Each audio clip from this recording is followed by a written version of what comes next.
Hello students, today's class is the part 4 of unit 1.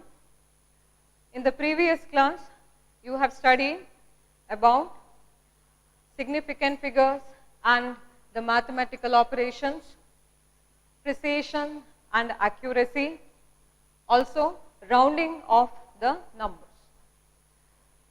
Chemistry is incomplete without the chemical reactions, and these chemical reactions are governed by certain laws.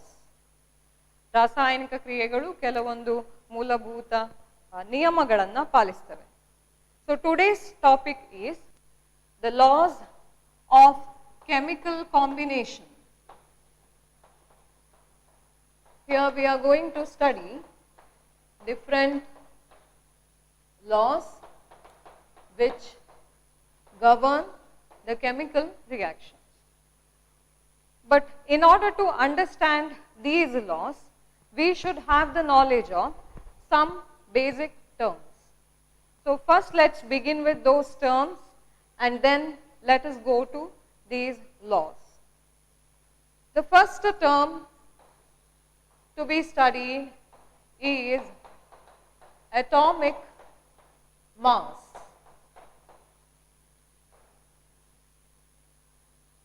As the name suggests, atomic mass is mass of one atom or single atom.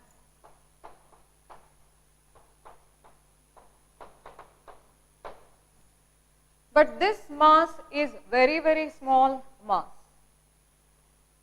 Therefore, you cannot express it in grams or kgs.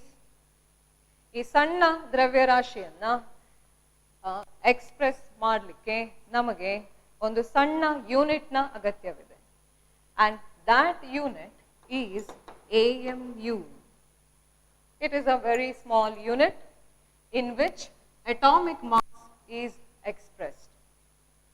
So, atomic mass is mass of one atom expressed in AMU. What is the full form of AMU? AMU is atomic mass unit.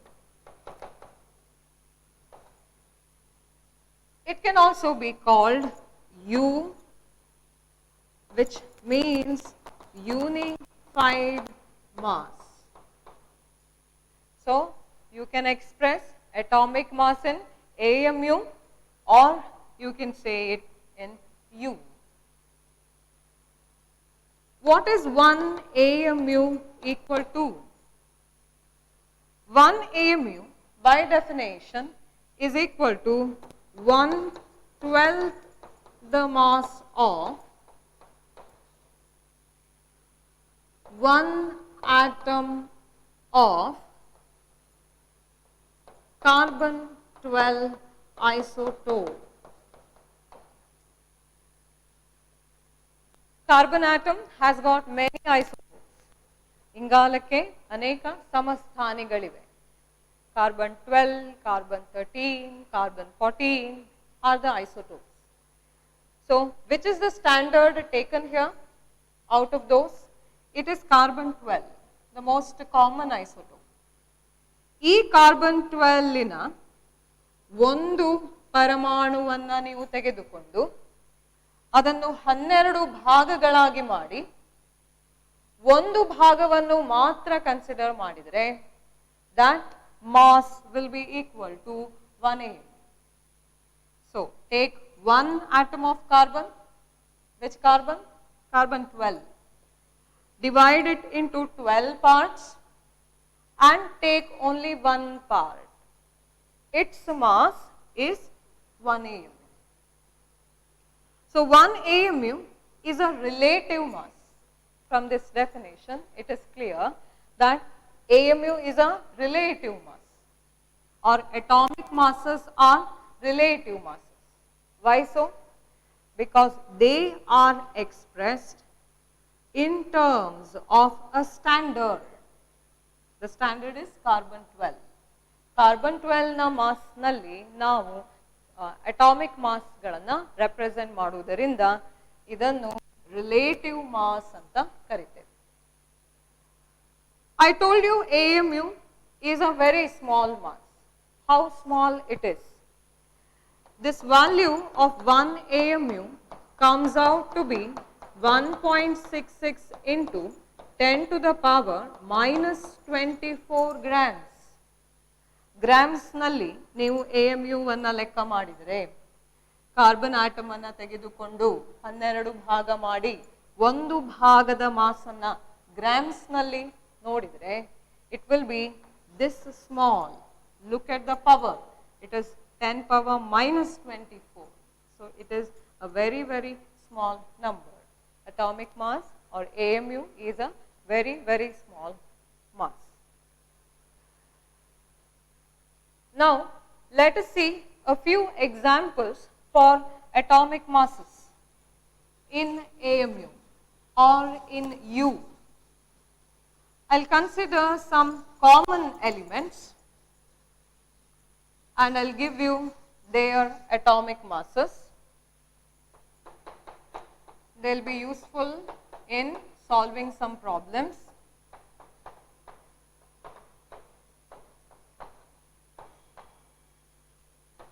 Elements I consider are hydrogen, carbon, nitrogen, oxygen, sodium, chlorine. In terms of AMU or in terms of U, hydrogen has atomic mass equal to 1. Carbon has 12 AMU or 12 U, and nitrogen has atomic mass 14 U. Oxygen 16, sodium 23, and chlorine is having atomic mass of 35.5 U. So it is better to remember these atomic masses. They will help you in solving the problems. Now, what is the meaning if I say oxygen has the atomic mass of say 16 U? The meaning is, if you consider one atom of oxygen on one hand and on the other hand if you consider 1/12 the part of one carbon atom, that is oxygen ನ ಒಂದು atom ಅನ್ನ ತೆಗೆದುಕೊಳ್ಳಿ, ಜೊತೆಗೆ carbon ಆಟಮಿನ 12ನೇ ಒಂದು ಭಾಗ. If you take, you compare the two masses, ಆಗ ನಿಮ್ಮ oxygen ಆಟಮಿನ mass ಕಾರ್ಬನಿನ 12ನೇ ಒಂದು ಭಾಗ, ಕಾರ್ಬನ್ ಆಟಮಿನ 12ನೇ ಒಂದು ಭಾಗಕ್ಕಿಂತ ಆಕ್ಸಿಜನ್ ಆಟಮಿನ ಮಾಸ್ 16 ಪಟ್ಟು ಜಾಸ್ತಿ ಇರ್ತದೆ. That is, oxygen atom is 16 times heavier than carbon atom's 1/12 part. Carbon ಆಟಮಿನ 12ನೇ ಒಂದು ಭಾಗಕ್ಕಿಂತ ಆಕ್ಸಿಜನ್ ಆಟಮ್ 16 ಪಟ್ಟು ಜಾಸ್ತಿ ಭಾರ ಇರುತ್ತೆ. So that is the meaning. Similar meaning can be derived even from the other atomic masses.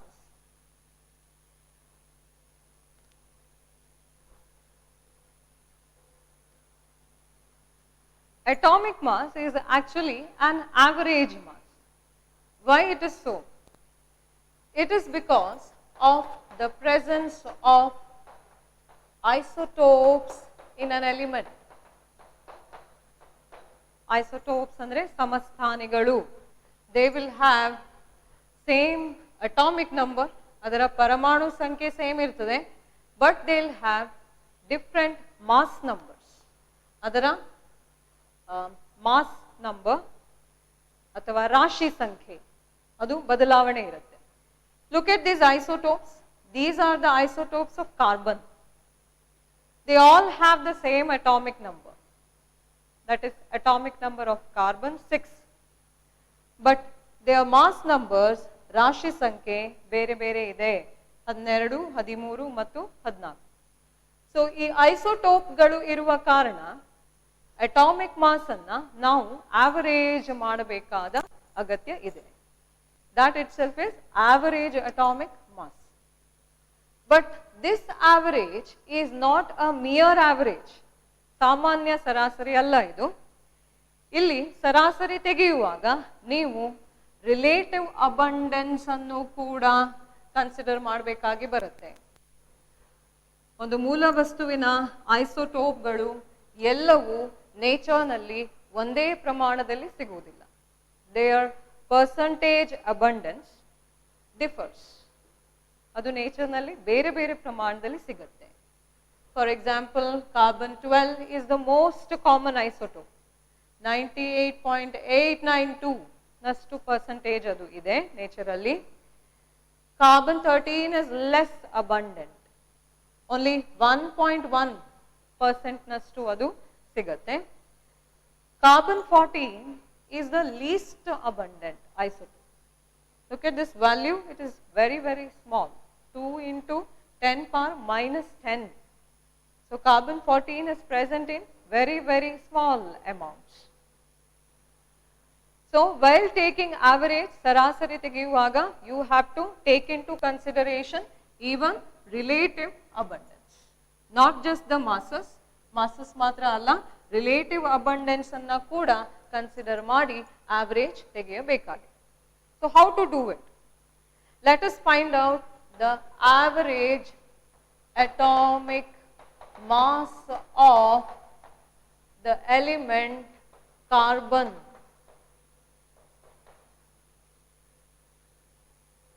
When you do this, first you take the atomic mass of carbon 12. What is it? It is 12. Multiply that by its relative abundance. How much it is? 98.892.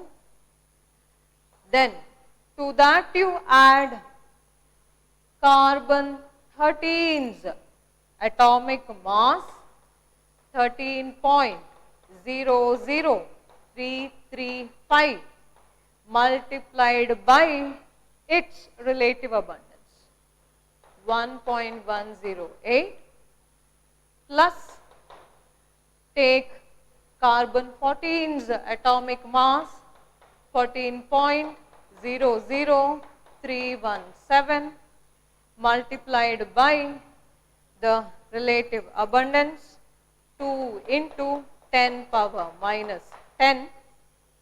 Now, since these relative abundances are taken in terms of percentage, the entire term has to be divided by 100. Percentage nalli relative abundance ide, hagagi ee term annu 100 inda divide ಮಾಡಿ. So this is how we have to take the average atomic mass. It is not a mere average. Bari atomic mass galanna sarasari tegiyudu alla. You have to take into consideration relative abundance also. Now this answer comes out to be 12.011 U.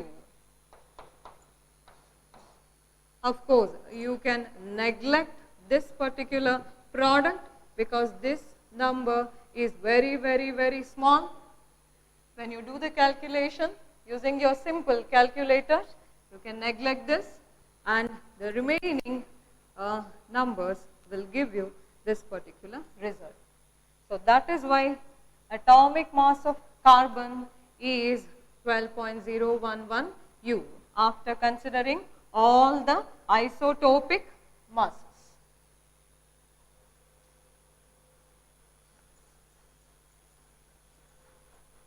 One more mass term that has to be studied is molecular mass.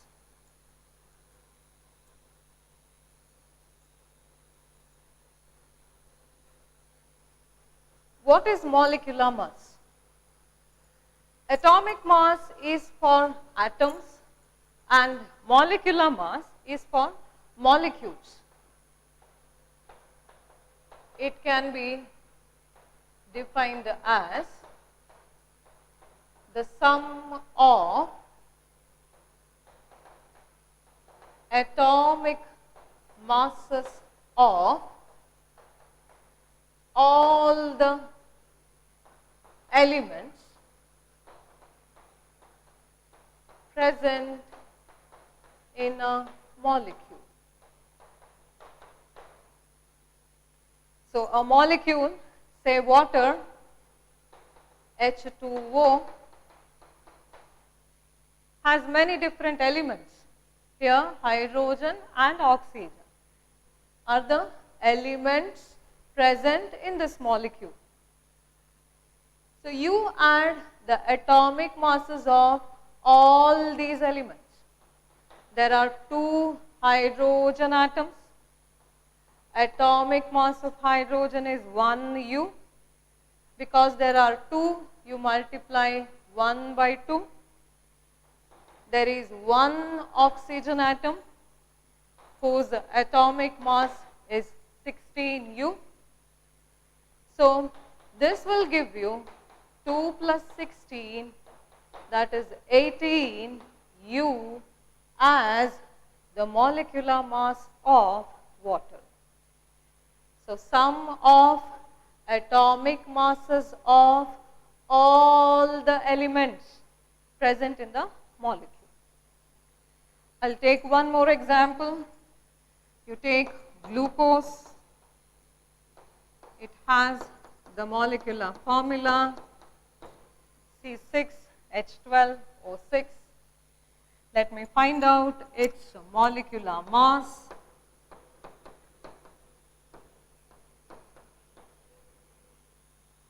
There are 6 carbon atoms. Each carbon has the mass 12U. 12 hydrogen atoms. Atomic mass is 1U. 6 oxygen atoms. Atomic mass of oxygen is 16U. So, you will get 72, 12 plus 96, which comes out to be 180U. It is the molecular mass of glucose. Okay. Now, we have a term very similar to molecular mass called formula mass.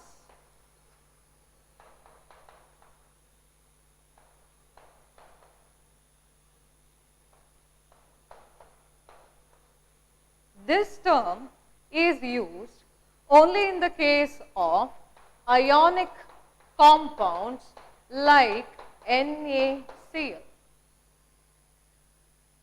Instead of using the term molecular mass in ionic compounds, we make use of the term formula mass. Now, why it is so? Why can't you use molecular mass? Why should you use formula mass? Because in ionic compounds like NaCl, there are no discrete molecules. Single molecules ಅಥವಾ single ಅಣುಗಳು ಅಲ್ಲಿ ಇರುವುದಿಲ್ಲ. Instead, you will have ions, positive ions surrounded by negative ions surrounded by positive ions. So, single ಅಣುಗಳು ಅಥವಾ discrete molecules ನೋಡಲು ಸಿಗುವುದಿಲ್ಲ. Instead, you will have positive and negative ions. That is why it is not convenient to call it a molecule. We call this a formula unit. ಇದನ್ನ molecule ಅಂತ ಕರೆಯುವ ಬದಲಿಗೆ ಒಂದು Na+ ಮತ್ತು ಒಂದು Cl- ಅನ್ನು ಒಟ್ಟು ಸೇರಿ ನಾವು ಫಾರ್ಮುಲಾ ಯೂನಿಟ್ ಅಂತ ಕರಿತೇವೆ. And the mass of this is not called molecular mass. Instead, it is called formula mass. So, formula mass of NaCl is equal to atomic mass of sodium. how much it is? It is 23 plus atomic mass of chlorine 35.5. So it comes out to be 58.5 U. Okay. So after these terms, now we can proceed with the laws of chemical combination.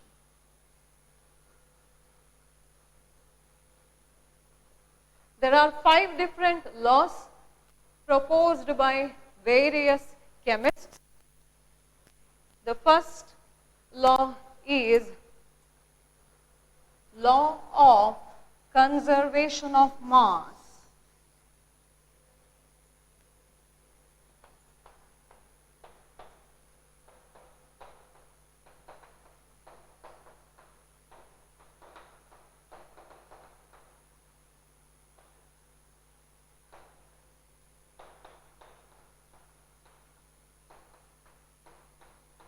What does this law say?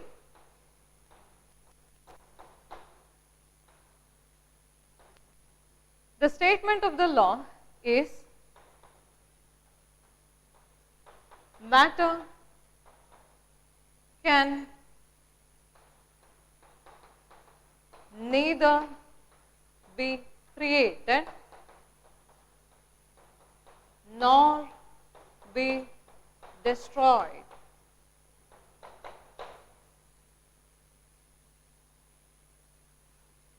To explain it, I will take a very simple chemical reaction, C plus O2 giving CO2. In this reaction, it appears that carbon and oxygen are lost to form carbon dioxide. But actually, that is not the case. The truth is, carbon and oxygen are just changing their form. They are binding to each other and they are giving carbon dioxide. ಈ ರಿಯಾಕ್ಷನ್ನಲ್ಲಿ carbon ಮತ್ತು oxygen complete ಆಗಿ destroy ಆಗುತ್ತಾ ಇಲ್ಲ. Similarly carbon dioxide, ಇಂಗಾಲದ dioxide ಎಲ್ಲಿಂದಲೂ create ಆಗಿಲ್ಲ. It has come from these two. Carbon and oxygen ಒಟ್ಟು ಸೇರಿ carbon dioxide ಆಗಿ ಪರಿವರ್ತನೆ ಆಗುತ್ತಲಿದೆ. So matter is not destroyed completely. Matter is not created. Instead, in a chemical reaction, just conversion of matter from one form to the other form is taking place. So this is the very first law. This particular law is proposed by the chemist Anthony Lavoisier. After Lavoisier's law, let us see the second law proposed by a chemist, Joseph Proust.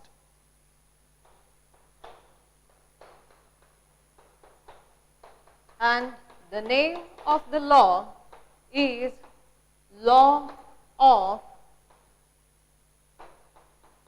Definite or Constant Proportions. So this is the name of the law. It is called Law of Definite Proportions or Law of Constant Proportions. Look at the statement. It states a compound contains exactly the same proportion of elements by weight So the law states a compound contains exactly the same proportion of elements by weight. In order to explain this, I'll take the example of natural water, say, which is obtained from our well, and synthetic water, which is prepared in the laboratory. So I have with me water obtained from a natural source, and I have water which is synthetically prepared in the laboratory. In both these waters, hydrogen percentage mass and oxygen percentage mass will be exactly the same. There will not be any difference. Natural water nalli hydrogen oxygen percentage mass anna ನೀವು ratio ತಗೊಂಡ್ರೆ ಅಷ್ಟೇ ratio synthetic ವಾಟರಿನ hydrogen oxygen percentage mass ನ ನಡುವೆ ಕೂಡ ಇರುತ್ತೆ.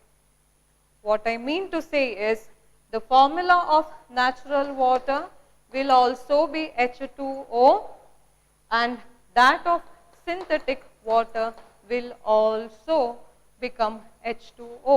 It will not be different. Percentage mass na ratio same ಇರೋದರಿಂದ ಎರಡು ವಾಟರ್ಗಳು ನಿಮಗೆ H2O composition ಕೊಡುತ್ತೆ. It will not be H3O or HO or something else. Okay, so a compound contains exactly the same proportion of elements by weight. So, compoundina ಮೂಲ ವಸ್ತುಗಳ wait ಅನ್ನು ತೆಗೆದುಕೊಂಡು ತೂಕವನ್ನು ತೆಗೆದುಕೊಂಡು ಅದರ ರೇಷಿಯೋ ನೀವು ತೆಗೆದಾಗ it will be the same whatever may be the source of the compound. It is not just true for water, it is also true for other compounds. Okay, so after this particular law, let us see a law proposed by well-known chemist Dalton, who has also given a theory by name Dalton's atomic theory. So that will come later. So the third law is proposed by Dalton. It is called law of multiple proportions.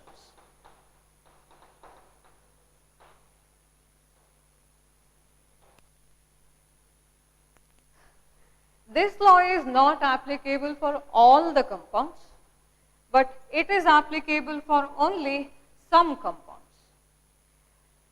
Okay, so what does the statement say? It says if two elements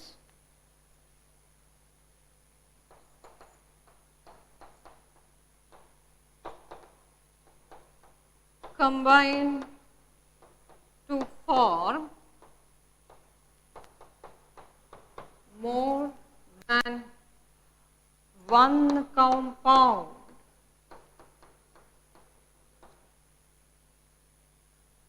so what is the condition under which the law is applicable? The condition is elements should combine and they form not just one compound but more.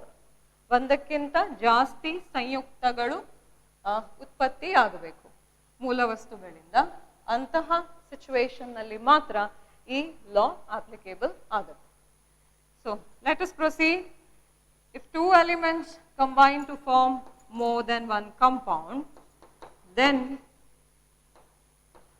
masses of one element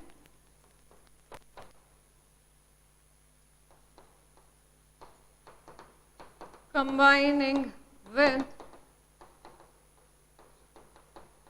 the fixed mass of other element.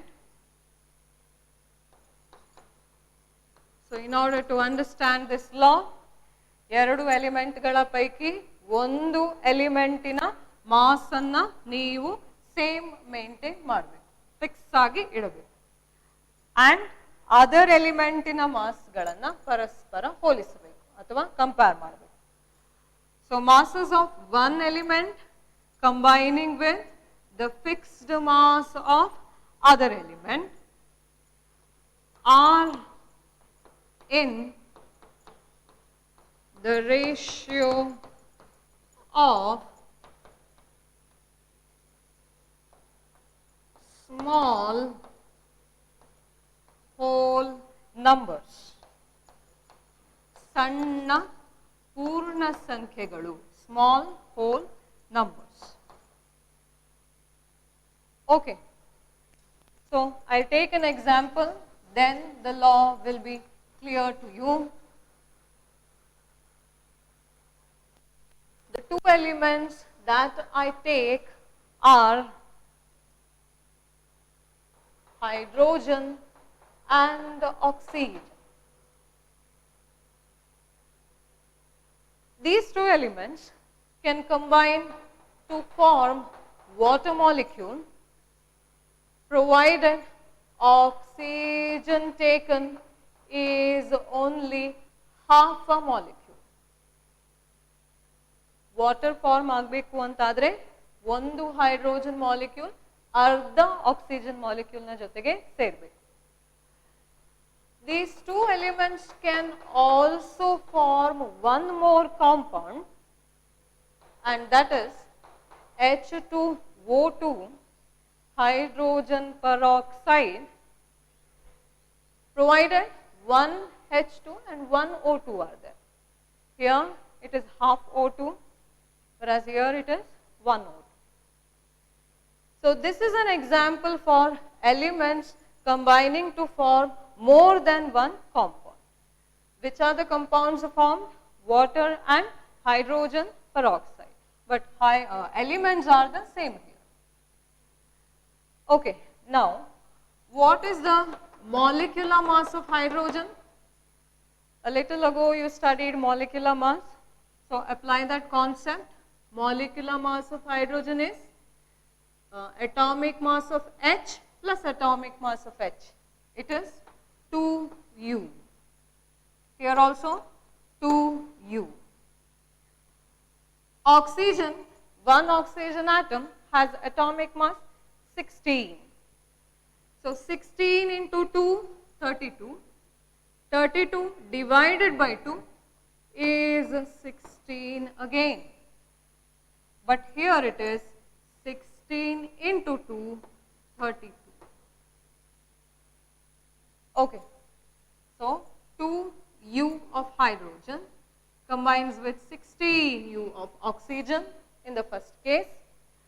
2U of hydrogen combines with 32U of oxygen in the second case. Hydrogen mass is fixed. See here, it is 2U in the first case, 2U in the second case. So hydrogen mass is fixed mass.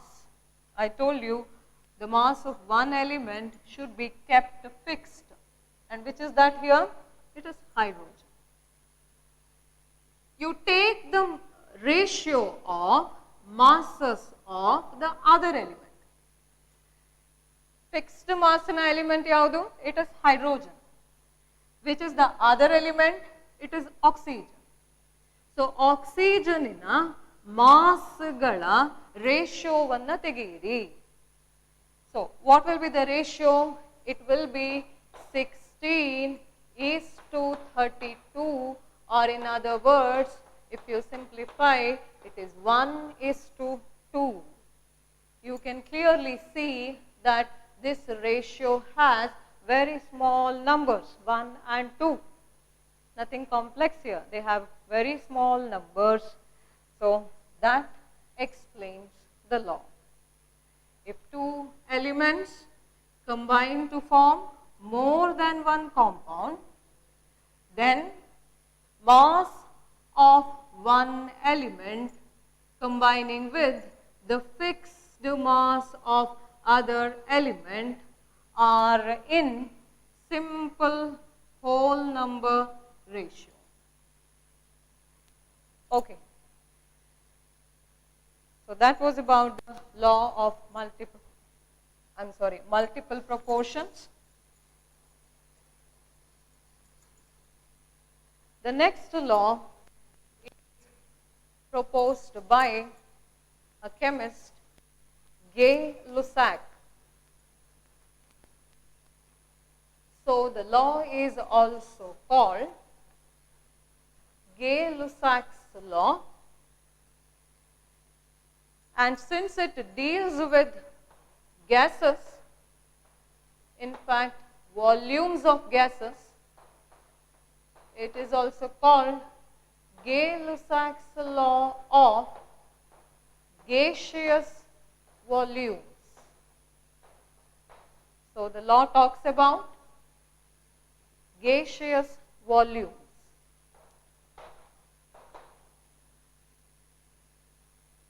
What does it say?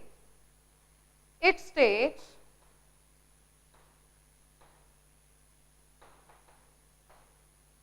in a chemical reaction,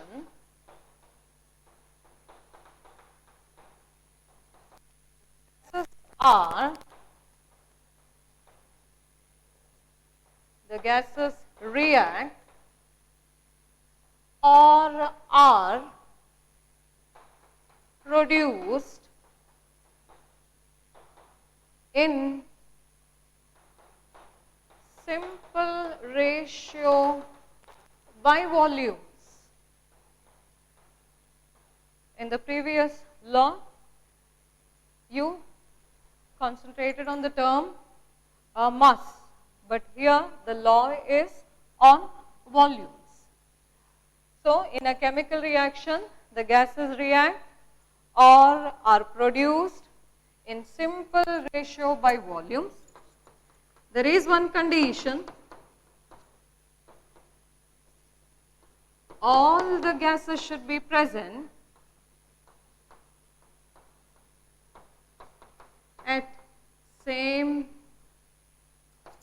temperature and pressure.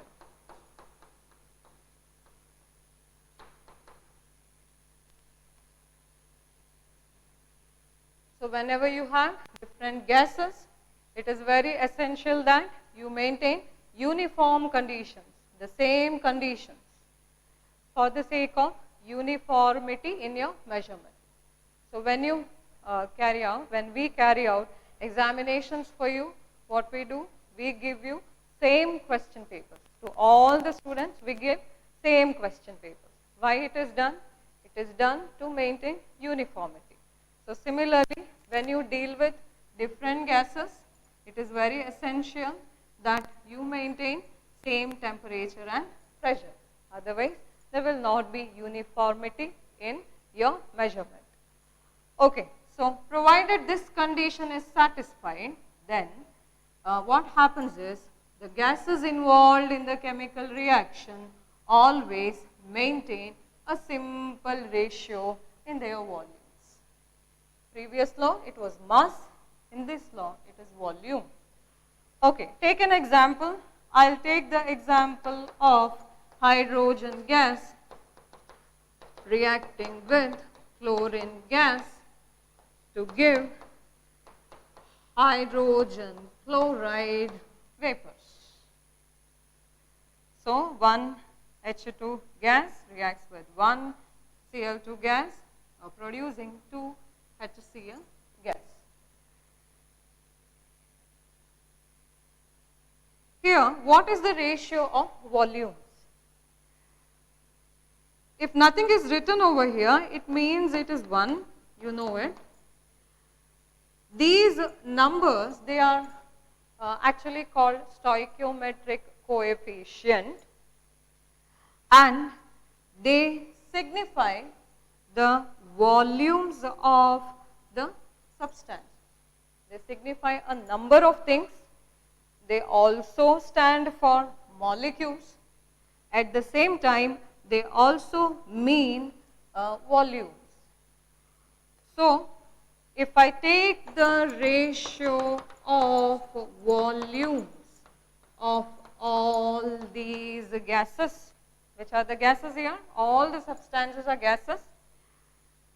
Substances reacting and substance produced. Okay? Those that react and those which are produced. All of them are gases. So, if I take the ratio of these stoichiometric coefficients, which also mean volumes, remember, I'll get 1:1:2. So, what is the ratio? It is 1:1:2. This is nothing but a simple ratio of volume. So, that explains the law. One last law remains. It is given by Avogadro. The law is called Avogadro's law. This law also talks about gases, just like Gay-Lussac's law.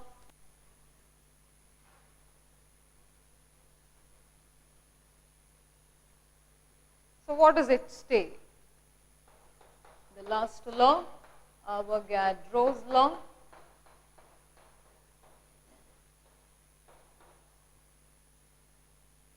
It states equal volumes of all the gases contain equal number of molecules.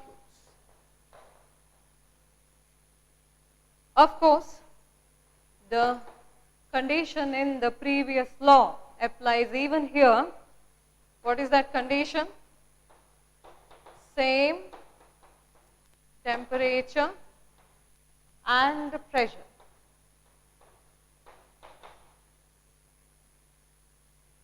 So, gases that you take must be maintained at same temperature and pressure, and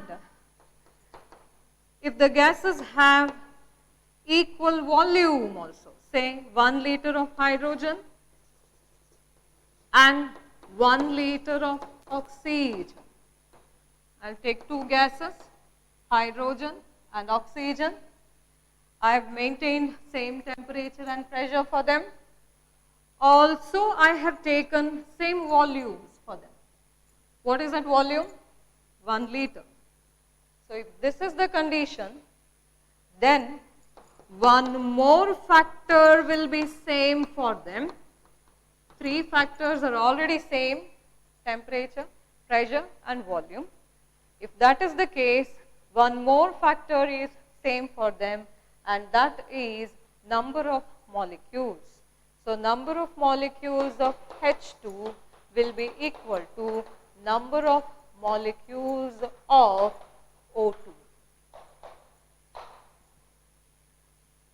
So, this is Avogadro's law. Temperature, pressure are kept constant. Volumes taken for the gases are also maintained equal. Then the number of molecules of the gases will be the same. Okay. So, with this we have covered all the 5 laws of chemical combination. Which are they? They are law of conservation of mass, law of definite proportions, law of multiple proportions, Gay-Lussac's law of gaseous volumes, and finally Avogadro's law. So, with this we come to the end of today's class. Let us recollect the things. Along with these laws, just prior to that, we also studied certain terms that helped us in understanding the laws. Which are those terms? They are atomic mass and its average, molecular mass and formula mass. Thank you.